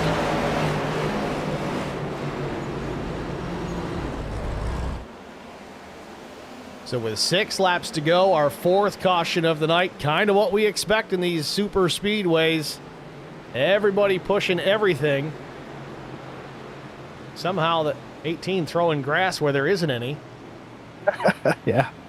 And I had a direct message about the netcode question. Netcode is effectively a miscommunication from server to server to server or from network to network to network, causing a collision. It's the best way I can describe it. That's pretty well said, Steve. All right, so let's see what happened here. Rance Tatro in the 18. Back it up a little further here and see if we get a better look as to how it started. Yeah, it looks like the 18 tried to tuck back in.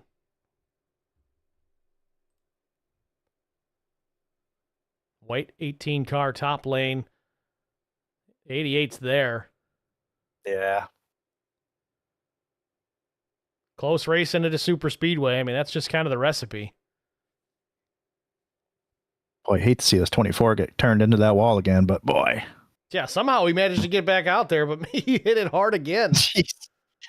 Boy, I hope his feedback isn't too high. Looks like Vince Short's going to have a little bit of nose damage out of that. There, we'll watch this again from the blimp at real time. Watch the 24. Remember, he's already been involved in one of these earlier. Burned the faster pair. Luckily for him, he had it, but... oh, vicious hit. Twice in the same night.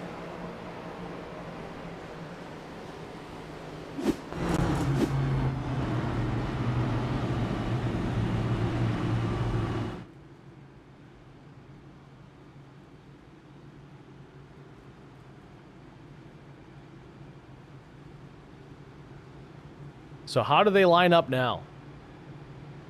Obviously how iRacing's going to tell them, but it's going to put 2 fueled up cars on the front row. But I don't believe Brandon Moore is a fueled up driver. Someone correct me if I'm wrong. I think he is. I think the ticker says fueled up. What ticker? Where are you looking at? The lap time sheet. The SDK. Oh, I got to figure this out. I don't see that on mine. Although it is in caps, so it doesn't look a little different. It threw me off at first, but... yeah, so effectively, we're looking at a top 4 fueled up at the moment.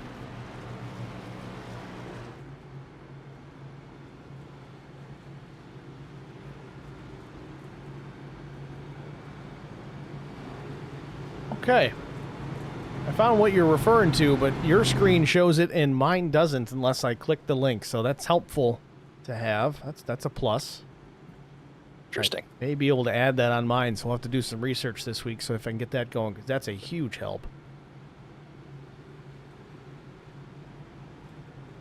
You know, it's interesting too, Steve, to rewind about 30 laps when you asked me where I want to be in these races. Under 10 to go, I want to be right where Blaney's at. Oh, absolutely. You might be a sitting duck, but at least you're not going to hit anything that's moving. Might get turned into the safer barrier, but...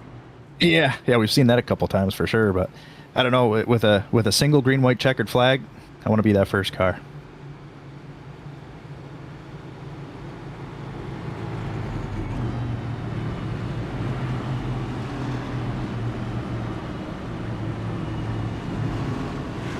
So it still looks like the first 2 rows are going to be fueled up motorsports drivers. So that's got to take a lot of pressure off of Blaney. It's not that they're not going to go for the win, but you got to hope. Roger Penske's notorious for saying it. You guys can go for the win, but don't wreck my race cars. Yeah, don't wreck each other. It's actually a really good situation for them because they can control effectively both lines. Instead of trying to link up in one line, they could really kind of halt up the show right here. It's perfect.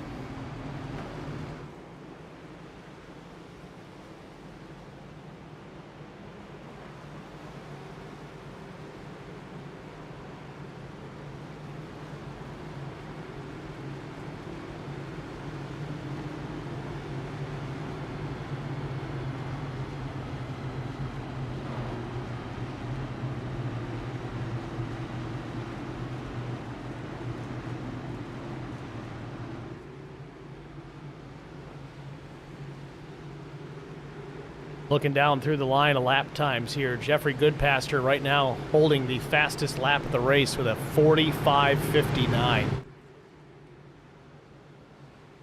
It's like 5 seconds quicker than they ran in qualifying.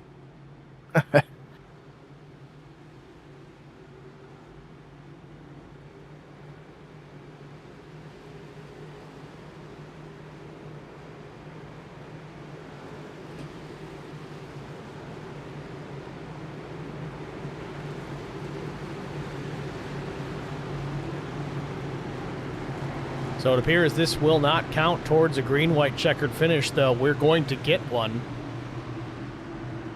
Coming to the line, it'll be 2 laps to go, so we're getting a natural green-white checkered. So if there's a wreck before the leader takes the white flag, we have an opportunity still for another green-white checkered finish. I know the plan was to only have one, but we can get one right now and still stay in regulation. Yeah, sometimes things just have a way of working out, Steve. This is great. Take it.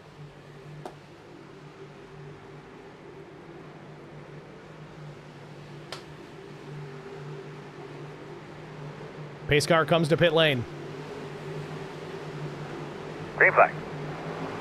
Blaney on the gas, gives room for line. Does he tuck in or does he go to the outside? He's going to stay to the outside, but checks up and gets in behind Blaney.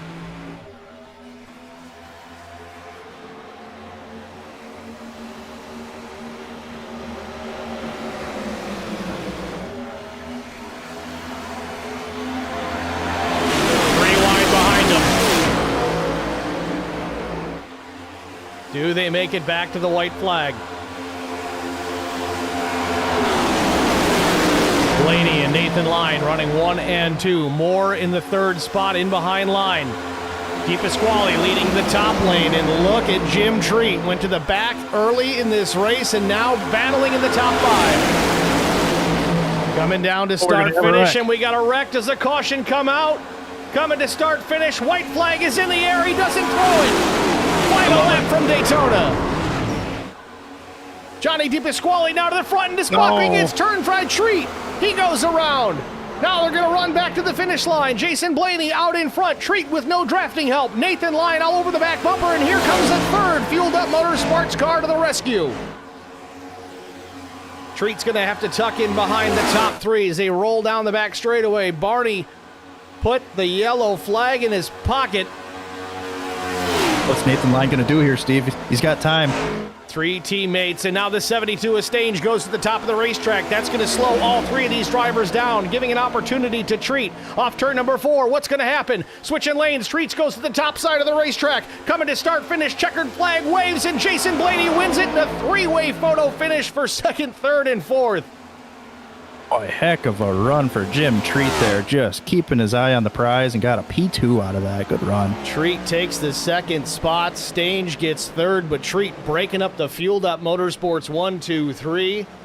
Fueled Up takes 4 of the top 5 positions, but Jim Treat will come home runner-up. I hate to see that for Nathan Line to not get a podium there, being P2 most of that last run. But boy, that was a heck of a run there. Good win for Blaney. Fireworks on the last lap and fireworks post-race. Jason Blaney wins the opening race. The admin box 75 here at Daytona. Big props to the league for keeping that green. That was a fantastic finish. Ken Couch in the chat. Hey guys, I'm coming back this Sunday. All right. Hell yeah.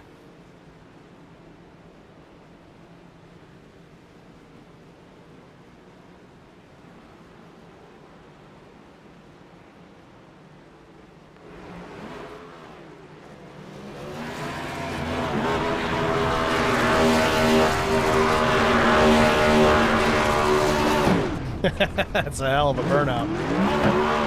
But lawn crew's going to be coming after this guy.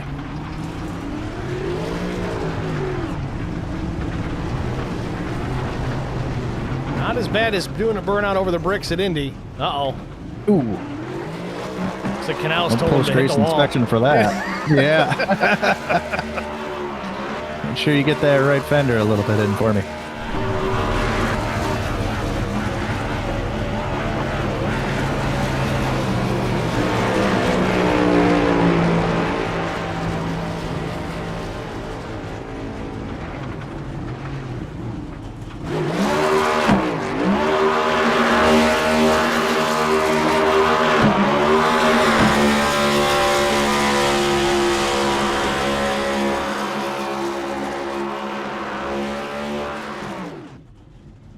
think Blaney's trying to blow that thing up.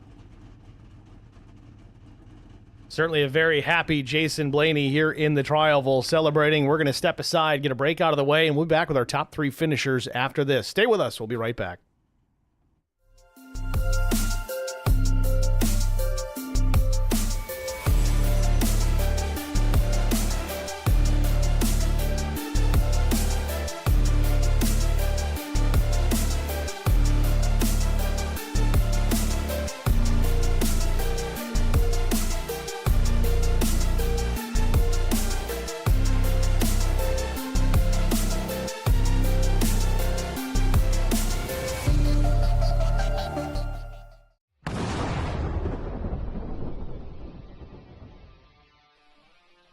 Spartan Transportation and Spartan Logistic Management is your one source for all your shipping needs.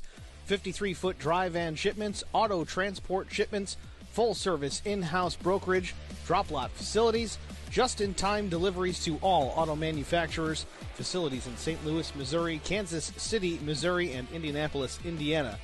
Spartan Logistics LLC, proud sponsor of the IROC Series, Kyle Steffens UMP Modified and Silver Crown Driver, and Gordy Gundaker, World of Outlaws late model. Visit us at spartan-logistics.net or find us on Facebook.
Need insurance coverage that's built for speed?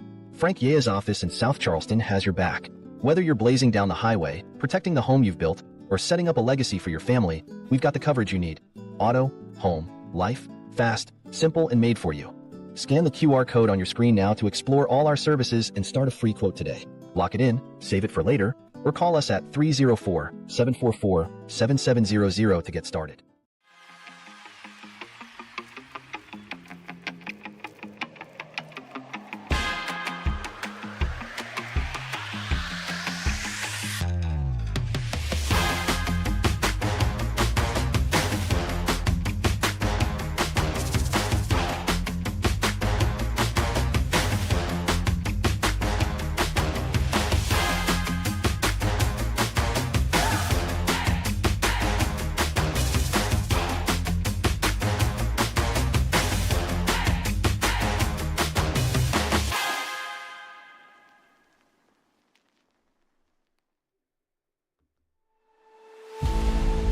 Back at Daytona National Speedway, Race 1, Season 2. The Admin Box 75 presented by Fueled Up.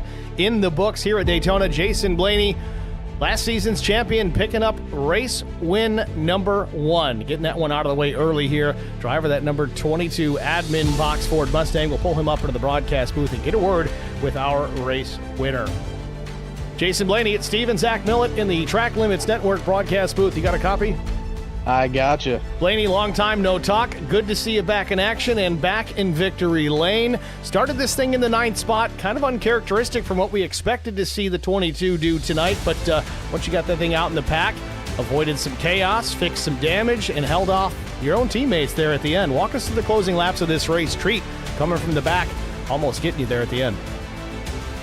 Yeah, for sure. I mean, big shout out to just the teamwork towards those end of the laps. I mean, Jim did have a huge run coming in, so if it wasn't for just the split up of lines to make him go into that third lane, and me kind of play with the draft to help those two teammates below him. He definitely could have had a shot at it, but no one likes to help the leader in the end, so it definitely helped with the teammate aspect and just knowing that, like, hey, I can't expect any of my teammates to help me out to the end. They got to win something too. But I was just hoping basically through the last two restarts that if one dips out for their own glory, hopefully one will give me a push on the bottom still, and ended up not really needing to be that way. But I mean, I just tried to be patient, save the fuel where I could. This whole race was big execution on pit road. So if you ran out of fuel or you didn't execute pit road, well, your race is pretty much done. So like we all know, super speeder racing's a lottery. It's just being in the right spot at the right time. But I think the only thing you can really control your own destiny on is if you execute pit road, and we were fortunate enough to do that tonight. You had some benefits there at the end of this race and really the latter half of this race with a lot of your fueled up teammates there in the top 5 with you. Coming to that white flag, there was 3 of you in line, 1, 2, and 3. What's the marching orders, or are there marching orders there at the end? That last lap is kind of every man for themselves, just don't wreck each other. What's the game plan when it comes to that? Yeah, I mean, you know, we're teammates to the, I think every teammate every team that has success usually says, don't race your teammates until you're in the front. So if that was a situation, man, and they wanted to make a move on me to try and win, you can't really be mad at that. You just got to play, you know, good game as long as you make it all to the finish line. And you know, like I just told you before, I was thinking that one of my teammates were going to try and make their own move, and they just happened to not. But we've had a really good off season on practicing and figure out what's important. And I think everyone just had a collective goal to get one of the fueled up cars in victory lane tonight. So I think when push came to shove, that was the eye on the prize for everyone. And as much as I would have been just as happy if it was anyone else, it's obviously nice for it to be me to be the chosen one too here tonight. Set your goals and achieve them. Mission accomplished here tonight at Daytona International Speedway. Now we look forward. Race number 2, Las Vegas Motor Speedway next week. Certainly different style racing. Got the old intermediate oval going there. We know you're going to run well there. What's it going to be for the rest of your teammates? You guys have a game plan for that as well? I think we've done a little bit of practicing so far at Vegas, and it's changed quite a bit with the new tire model and just trying to keep the tires under it. I mean, we're going to really start seeing the true strategy side of things when we start going to these intermediate tracks. But I think all of our team has pretty good head on their shoulders on what they need to do. I think it's just not getting too antsy on driving too quick, too fast, and just managing what's under you. But as long as we all kind of figure out a lane or what to do and not to do and relay that to each other, I think we should be in good shape for there as well. Jason Blaney, a job well done here tonight, man. Thanks for talking to us. Who do you want to thank before we let you go? Yeah, well, big shout out to the race sponsor tonight and the race winning sponsor on the car here, Boxx. They do an incredible thing for the community of iRacing and for our team alone, creating admin button boxes that also work for the casual driver as well. And if it wasn't for the iRacing community, he wouldn't have a company, and he really tries to do all he can to give back. So big shout out to Boxx. We do have a discount code. You should be able to find that on some league socials. But just big shout out to them. New HD Media, Clark Heating and Cooling, New Action Sports Canopy, Factory FX, GoPro, W Energy. You in the booth, it's good to see you again, Steve. It's been a long time coming, but I'm glad to have you up in the booth and calling the plays for all this stuff. And obviously Zach, good job. And I know it took a lot of work to get this league rolling again after season 1, so big shout out to Derek and Dustin for getting all this rolling again. I hopefully it put on a good show and continue it week after week. All right, Jason. Well, job well done again, man. Thanks for chatting with us. Good luck in Vegas. Thank you. It's Jason Blaney, your race winner here at Daytona National Speedway. Next, we're going to talk to the pole sitter, Jim Treat, who kind of came out of nowhere. Let's get a word with the driver of that Ford Mustang. Pull him up into the broadcast booth if I can find him. There he is. Jim, it's Steve and Zach with Track Limits. You got a copy? What the hell is even that? Sorry. And you're back. Yeah, I'm back. All right, so we'll start from the beginning. Pole position, a lightning fast lap in the qualifying session, and then lap 3, everything goes down the tubes. A little bit of contact, you take the right hook, get some right front damage off of turn number 4. Walk us through, what happened there, and then the subsequent damage that had to be repaired. We saw you at the back of the pack for quite a good portion of this race. How did you drive it back up to P2? Well, that was actually a teammate that got me there. We were trying to be a little aggressive early and there's teams in this. We wanted to control the race. We wanted to control, the front.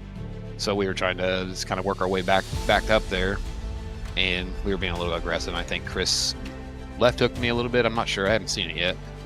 Or I came down. I'm not quite sure what happened, but yeah, I actually ended up having to go in because that gave me 9 minutes of damage. So I actually had to use my fast repair on that lap.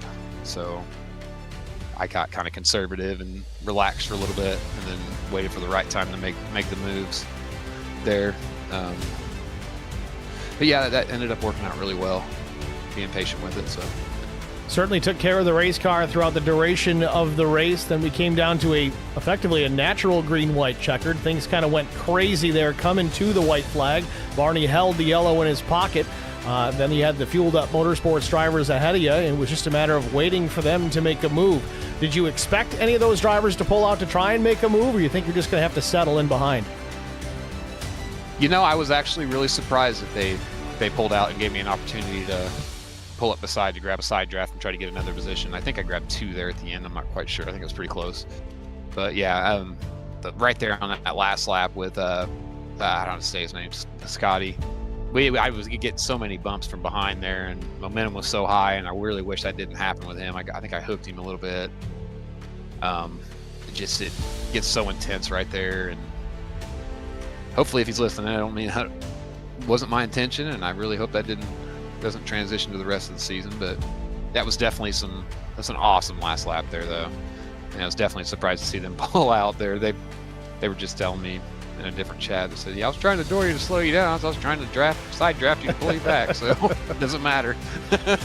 Well, runner-up finish here, a really good, solid salvage today after pole position kind of went away after that lap 3 incident, but you took care of that race car, drove it back up to a P2. Great way to start the season as we look forward to Las Vegas Motor Speedway next week. Intermediate racetrack, that one's going to be fun. How do you approach that place in contrast to the Super Speedway here at Daytona?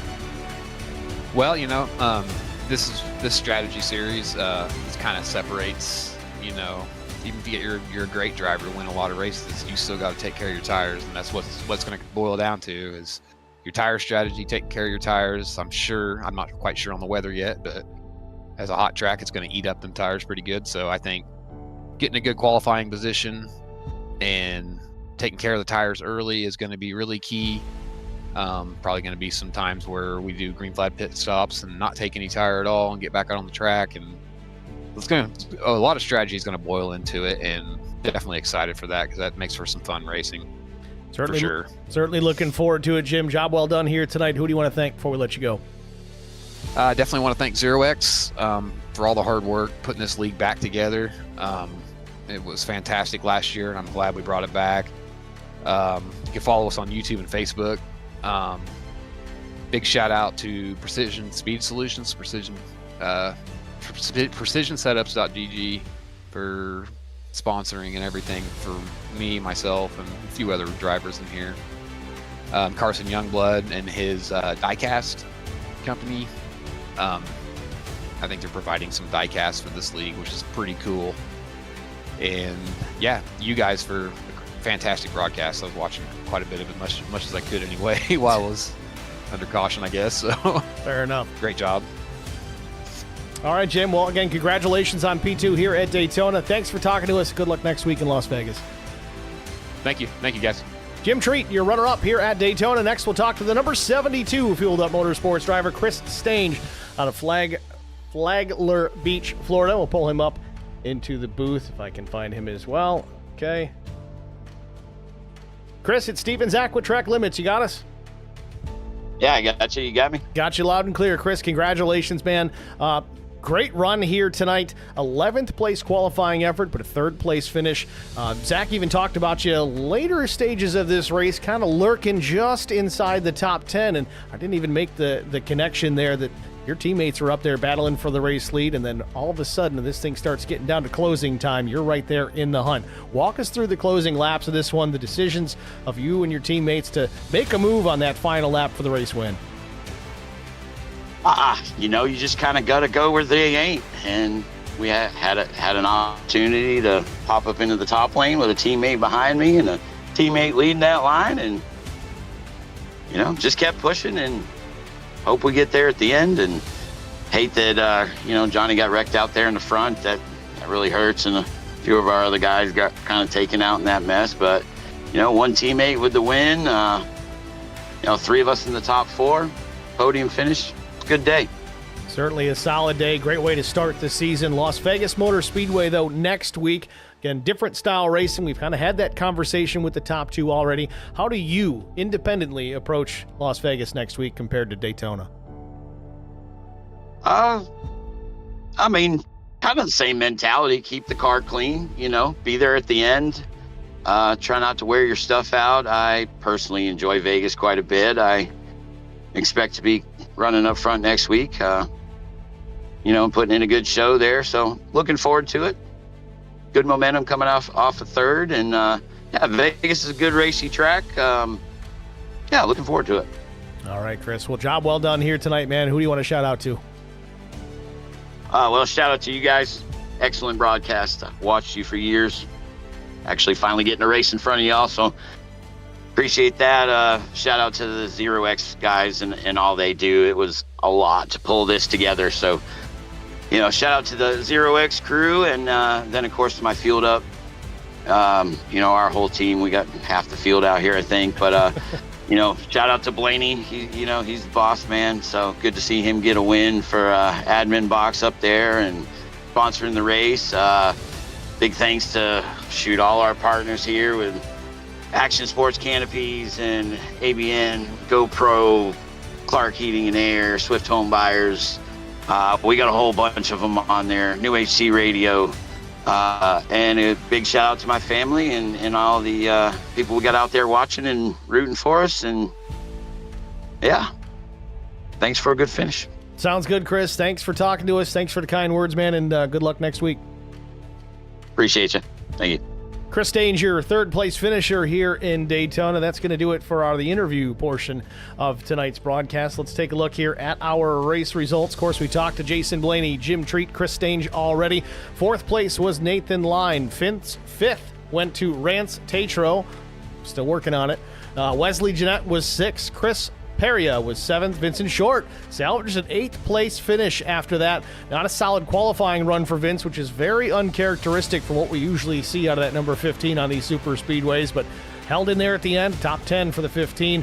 Jackson West was 9th. 10th went to Carson Youngblood. 11th was Kerwin Marshall. 12th, Raymond Hanneman. Tommy Pulte was 13th. Juan Linares, 14th. 15th went to Derek Buckaloo. 16th, Johnny DePasquale. Brandon Moore was 17th. 18th, Blake Hochschild. Austin Walton was 19th.